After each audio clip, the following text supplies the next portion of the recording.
Vamos a cambiar de tema. Sí, ya en el final. Ya no en el final. Nos adentramos en lo que está ocurriendo en los hospitales, una situación compleja para el gobierno provincial, compleja desde el punto de vista tanto sanitario, desde el punto de vista económico y también político.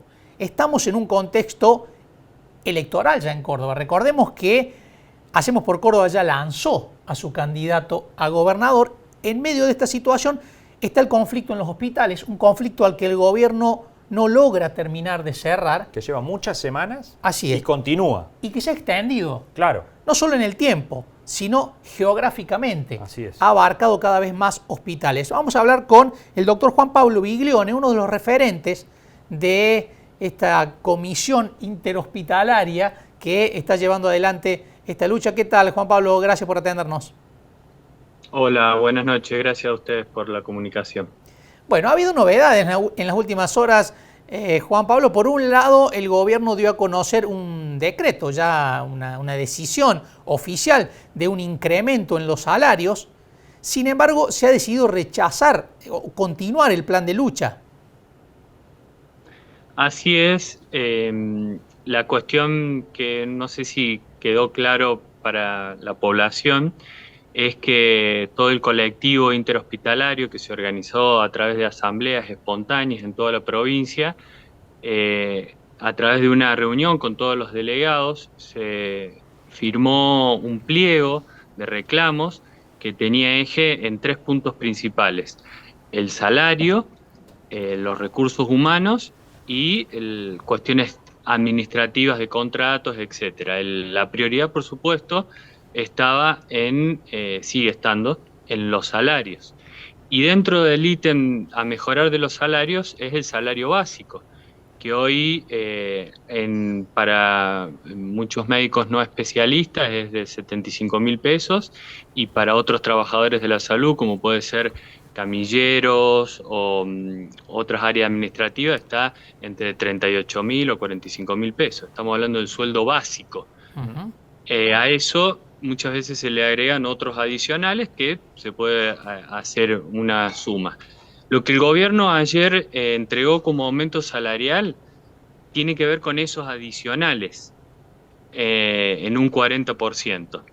Entonces, nosotros rechazamos ese aumento porque cuando se trata de adicionales hay que entender que son montos que en 2 meses el mismo gobierno o cualquier otra circunstancia puede quitarlos a esos montos. Son montos variables en el tiempo. Por eso nosotros, desde el inicio de nuestro reclamo, es un aumento del básico salarial que supere la canasta básica, que ningún trabajador de los hospitales quede por debajo de la canasta básica familiar total, y eso garantiza que ya queda, a través de ese salario básico, una estructura fija a partir de la cual uno trabaja. Es decir, el cuestionamiento no es tanto el monto, sino la forma en la que se constituye ese monto, ¿no? No es la cantidad, sino la calidad. Exacto. Uh-huh. Está bien.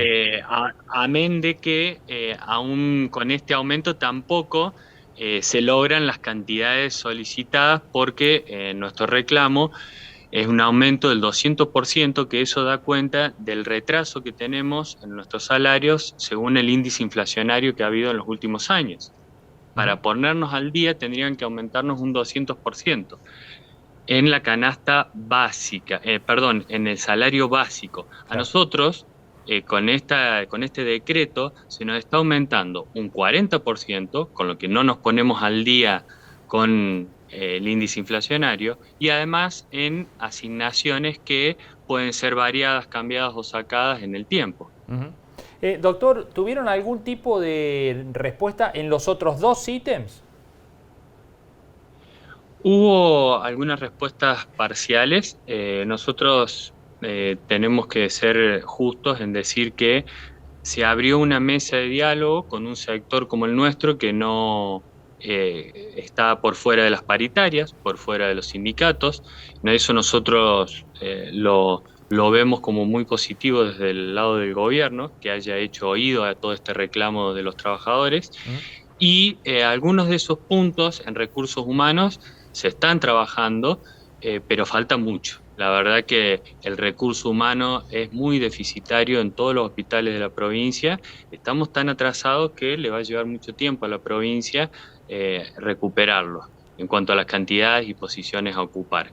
Y la situación contractual de monotributistas es muy frágil, ¿no? Hay muchos sectores que no tienen un contrato bien definido todavía y están en situación muy inestable. Eso se traduce cuando los contratos son así irregulares en salarios irregulares. Es decir, que además de incorporar personal, haría falta que algunos de los que ya están tengan un vínculo mucho más sólido laboralmente hablando. Exactamente, exactamente. Porque ese vínculo sólido hace automáticamente en una mejora salarial. Claro. Muchos están como becarios, están como monotributistas, que es una calidad muy frágil. Todos estos cambios, tanto salariales como de recursos humanos, como de administrativos por los contratos, hacen a una mejoría en la calidad total de la atención hospitalaria. Por eso nosotros invitamos a la población a que se entienda el punto que mejorar todas estas condiciones en definitiva redundan en mejorar la calidad de atención que estamos brindando. Hoy no tenemos una buena calidad de atención, porque tenemos poco material humano, mal remunerado y en condiciones irregulares de contrato. Así es muy difícil de llevar adelante un sistema de salud con buena atención. ¿Y ahora cómo siguen, Juan Pablo? ¿Sigue el paro? ¿Ya decidieron de qué manera va a continuar este plan de lucha?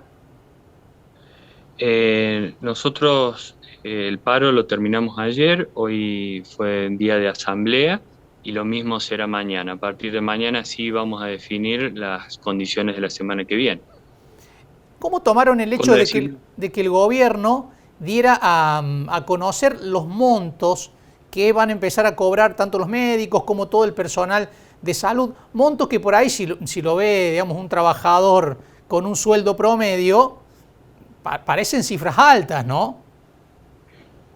Sí, sí, lamentamos mucho una campaña de desinformación, una campaña de malinformación, lamentablemente, por esto que yo acabo de explicar. No es un sueldo que sea de la forma en que nosotros los planteamos, ese sueldo sólido que va a partir del salario básico, no existe. Son valores con montos que parecen elevados, que no lo son, porque aún así muchos trabajadores quedan por debajo de la canasta básica y aún así no queda actualizado por el índice inflacionario. Bien, no está pautado que vayan a actualizarse periódicamente al ritmo de la inflación. Los pedimos, era una parte de nuestro pliego de reclamos. Nuestro pliego de reclamos no fue escuchado en absoluto y uno de los ítems era esa actualización automática según las condiciones del INDEC. Y no hay respuesta en ese sentido. Queda todo supeditado a las paritarias del año que viene en marzo.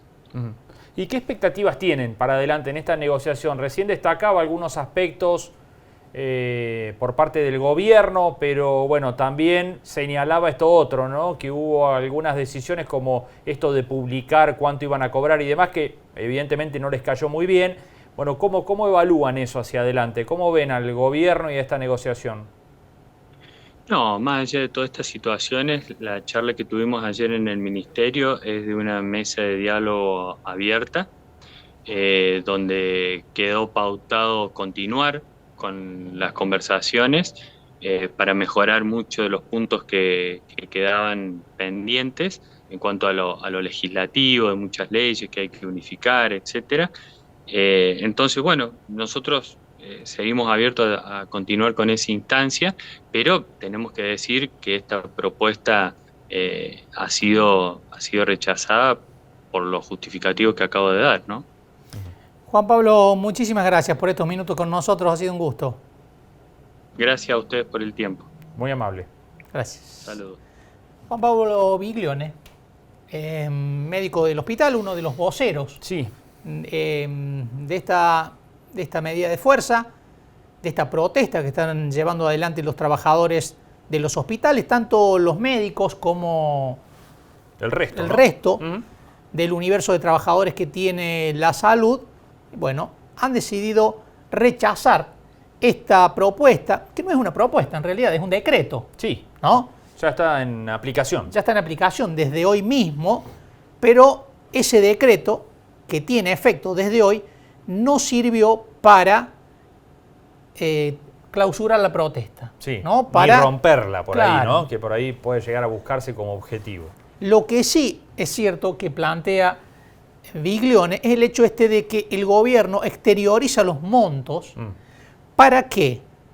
Precisamente para que la protesta pierda todo el apoyo popular posible, ¿no? Porque uno ve algunas cifras que dio a conocer el gobierno, por encima de 350.000 pesos, y es una cifra que está muy por encima de un sueldo promedio de hoy, ¿no? Sí, claro. Entonces, el gobierno está jugando en estas dos canchas, ¿no? Por un lado, en la negociación con quienes están protestando, pero por el otro lado también está dando la pelea hacia afuera, hacia la gente, porque necesita quitarle sustancia a esa protesta y apoyo popular, como decimos, en una época en que ya el calendario electoral, si bien no se ha oficializado, está lanzado en la provincia de Córdoba y el gobierno va a ir mirando constantemente los efectos que puedan llegar a tener este tipo de situaciones conflictivas en un escenario de alta inflación. Sí, claro. Y además es un sector que generalmente genera simpatía de la población, ¿no?